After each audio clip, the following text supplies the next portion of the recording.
Hello students, I'm Dr. Anshu Sarna. Welcome back to my channel Anushka Classes. The topic of today's discussion is normal distribution. Students, in my previous lectures, I have completed binomial distribution and Poisson distribution. जिन्होंने मेरे previous videos नहीं देखे हैं, before starting with normal distribution, आप पहले I would like to advise you कि please refer my previous videos for binomial distribution and Poisson distribution, ताकि आपका जो बेस है, बेसिक कॉन्सेप्ट रिगार्डिंग डिस्ट्रीब्यूशंस वो क्लियर हो सके। इस पर्टिकुलर वीडियो के अंदर मैं आपको नॉर्मल डिस्ट्रीब्यूशन का थ्योरेटिकल कॉन्सेप्ट समझाने की कोशिश करूँगी। आई होप आपको नॉर्मल डिस्ट्रीब्यूशन का थ्योरेटिकल कॉन्सेप्ट बहुत ही इजी तरीके से मैं आपको समझा पाऊँ। तो आइए लेक्चर स्टार्ट करते हैं। देखिए स्टूडेंट्स, बायनॉमियल, पॉइजन और नॉर्मल डिस्ट्रीब्यूशन में क्या डिफरेंस होता है। सबसे पहले बायनॉमियल और पॉइजन डिस्ट्रीब्यूशन जो हैं वो डिस्क्रीट वेरिएबल के लिए यूज़ किए जाते हैं, और जबकि जो नॉर्मल डिस्ट्रीब्यूशन होता है वो कंटिन्यूस वेरिएबल के लिए यूज़ किया जाता है। अब बात आती है कि डिस्क्रीट वेरिएबल कौन से होते हैं और कंटिन्यूस वेरिएबल कौन से होते हैं। ये मैंने अपने प्रीवियस वीडियोस में भी आपको कॉन्सेप्ट क्लियर किया है, फिर भी मैं आपको वापस बता देती हूँ। Discrete variable holds only the integer values, whereas continuous variable holds both the integer as well as decimal values. तो सबसे पहले आपको ये बेसिक कॉन्सेप्ट क्लियर होना जरूरी है कि बायनॉमियल और पॉइजन डिस्क्रीट के लिए यूज़ किया जाता है और नॉर्मल डिस्ट्रीब्यूशन कंटिन्यूस वेरिएबल के लिए यूज़ किया जाता है। अब देखिए, the binomial and the Poisson distribution are the most useful theoretical distribution for discrete variables. The normal distribution, also called the normal probability distribution, happens to be the most useful theoretical distribution for continuous variables. Normal distribution is represented in several forms. The following is the basic form relating to the curve with mean mu and standard deviation sigma. देखिए, जो normal distribution का formula होता है, उस फॉर्मूले को हम ऐसे रिप्रेजेंट करते हैं। Px is equal to 1 sigma root 2 pi e raised to power minus half, bracket में है x minus mu upon sigma का होल स्क्वायर।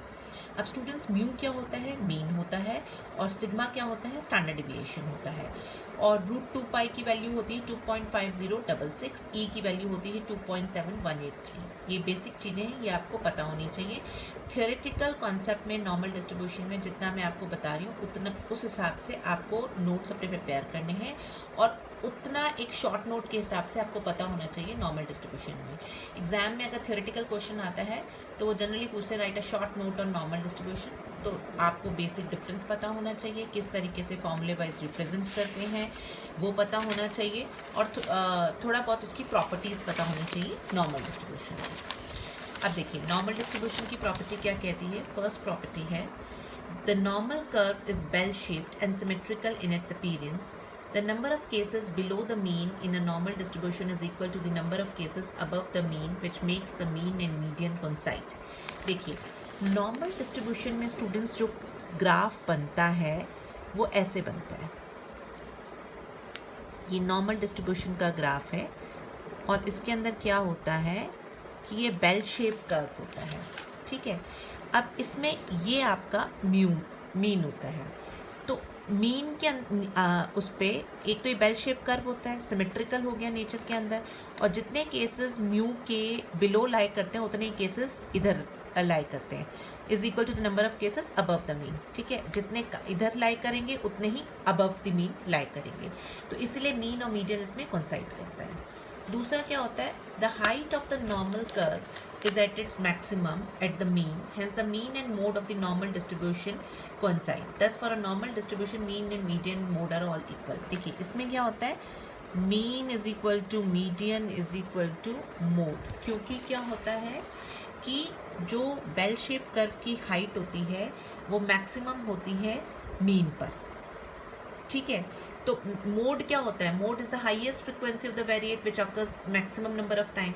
तो क्योंकि जो हाइट होती है नॉर्मल कर्व की वो मैक्सिमम होती है मीन पे, इसलिए मीन और मोड कोइंसाइड करते हैं। तो इसी यही रीज़न है कि मीन, मीडियन एंड मोड जो होते हैं वो बराबर होते हैं नॉर्मल डिस्ट्रीब्यूशन कर्व के अंदर। There is one maximum point of the normal curve which occurs at the mean. The height of the curves decline as we go in either direction from the mean. The curve approaches nearer and nearer to the base, but it never touches.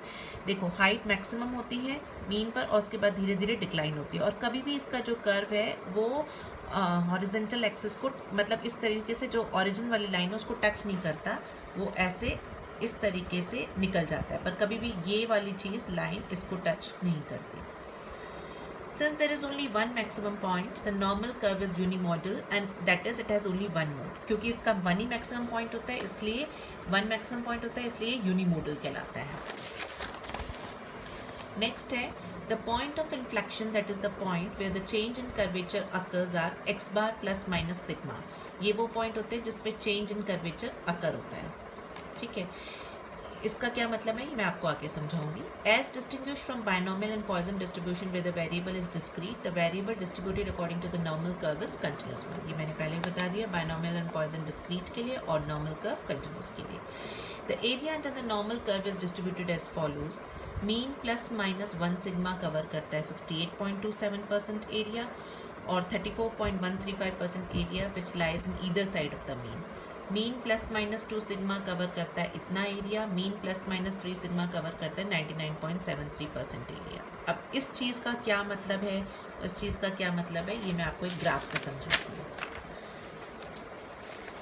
देखिए, ये graph है normal distribution का जिसमें ये mean है।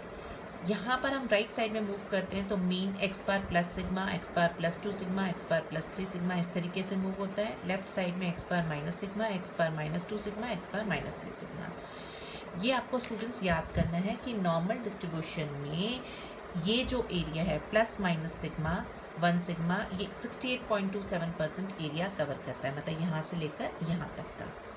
ठीक है, और एक्स बार प्लस माइनस 2 सिग्मा 95, यहाँ से लेकर यहाँ तक का एरिया 95.45% एरिया है, और यहाँ से लेकर यहाँ तक का एरिया जो है वो 99.73% एरिया है। देखिए टोटल होता है 100%, तो 100% में से ये इतना आपका एक्स बार प्लस माइनस सिग्मा कवर कर रहा है, प्लस माइनस 2 सिग्मा 95.45% और प्लस माइनस 3 सिग्मा 99.73%। ये बेसिक चीज़ है, ये आपको याद करनी है नॉर्मल डिस्ट्रीब्यूशन में।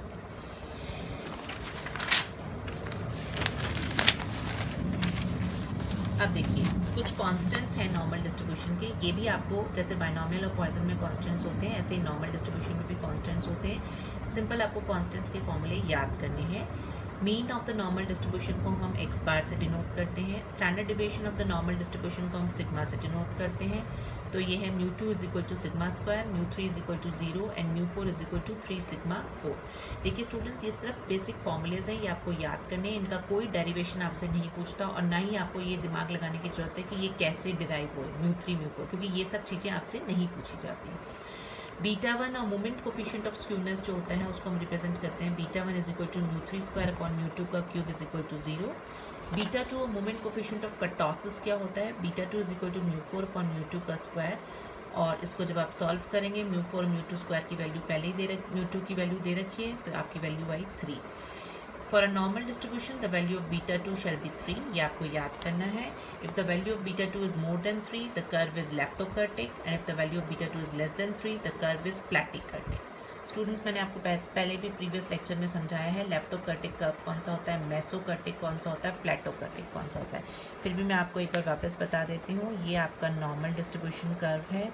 इस तरीके से अगर पीक पर जाता है तो ये लेप्टो होता है, ये मेसो होता है, और अगर फ्लैट है तो this is called as platykurtic curve. Area under the normal curve. A normal curve with zero mean and unit standard deviation is known as standard normal curve। ये आपको पता होना चाहिए कि standard normal curve में mean 0 होता है और standard deviation की value 1 होती है।